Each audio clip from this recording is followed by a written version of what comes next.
అయ్యో అన్నాడంటే భయపడిపోయాడు. ఇప్పుడు మనము ఏమి చేయదమని ఆ దైవజనునితో అనగా, దైవజనుడు ఏమంటాడంటే ఎలీషా ప్రవక్త,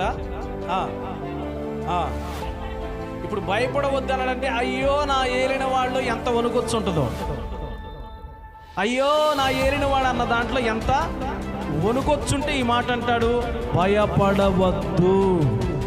ఏమన్నాడు? భయపడవద్దు. ఎందుకు భయపడవద్దు అంటున్నాడు? దాని తర్వాత చూడండి ఏంటట. అబ్బాయి నువ్వు శత్రు సైన్యాన్నే చూస్తున్నావు, కానీ మన పక్షమున ఉన్నవారు వారి కంటే అధికులై ఉన్నారని చెప్పి, దేవా వీడు చూచున్నట్లు, అంటే ఆయన చూడలేదా? చూస్తున్నాడు, కానీ వీడు చూచున్నట్లు దయచేసి ఆయన కళ్ళు తెరిచిలేవా? దేంతో చూశాడు? ఆయన కళ్ళతో చూశాడు. ఏమని ప్రార్థన చేస్తున్నాడు? వీని కళ్ళు తెరవమని ఎలీషా ప్రార్థన చెయ్యగా.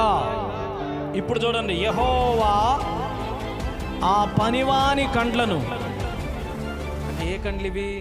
ఆత్మీయ నేత్రాలు. ఎప్పుడైతే ఆత్మీయ నేత్రాలు దేవుడు తెరిచాడో, ఇప్పుడు చూస్తున్నాడు చూడండి అద్భుతమైన దృశ్యాన్ని.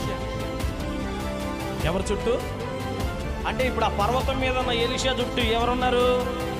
దేవుని రక్షణ సైన్యం వచ్చేసింది. ఎలీషా చుట్టూను